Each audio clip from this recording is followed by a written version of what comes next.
Here's another story. I think this is the last 2 weeks, and it's amazing. Scientists determine that all of humanity are descended from one man and one woman. One man and one woman. Now, of course, we wouldn't agree with the timing, but one man. Think Adam and Eve. But even they go further. They say the one man and woman came after a cataclysmic disaster. Well, think Noah, because that's the same thing as well. But there are scientists now saying that. And listen to this one that just came out.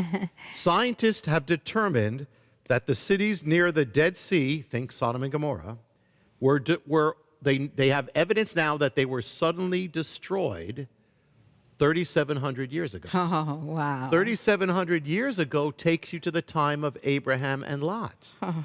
That's what the signs did. Now listen, that's not the end of it. Listen to this. They said the cities were destroyed by a cataclysmic event. But listen even more. They were destroyed, listen, because this is too much, from a superheated blast from the heavens. Wow. They said that minerals there, they found minerals that were instantly crystallized, suggesting a massive airburst destroying communities in a 15-mile wide circumference. Other discoveries have seen pottery was melted into glass because of it. They said it was as hot as the sun. Now, the Bible says that Sodom and Gomorrah were destroyed at that time by, it says, fire, brimstone from heaven. And scientists always say it's ridiculous. Well, now look. I mean, it's amazing. Just wait long enough, and it gets confirmed. Now, what about Jerusalem? The Bible says, of course, Jerusalem has to be the center of prophecies. That all nations will come together. Yes. Zechariah 12. Yes. Well, we've watched it. I mean, in this last period, we watched amazing things. We watched America recognize Jerusalem. This year, move their embassy to Jerusalem. We watched the world go crazy. Remember that? The world went just crazy. Why? Because you're recognizing a capital of it. Well, the Bible says it. The world's going to go crazy over Jerusalem. But the other thing is, it says that nations will try to move Jerusalem. They'll try. How do you move a city? You can't move a city. You redefine it. You move the borders. You say, this is not of Israel. Well, what I'm sharing you right now, and I only saw it last night, and it happened 3 days ago, okay? It was, listen, the United Nations, and people don't realize, it just happened under the radar, passed 6, count them, 6 anti-Israel resolutions in one day. 6. 2 of them denying that there's any Jewish connection to the city of Jerusalem. 6. I mean, and out of it, listen to the numbers. I mean, think about that. I mean, isn't it? Even if you don't know the Bible, isn't it kind of dumb to say that there's no Jewish connection to Jerusalem?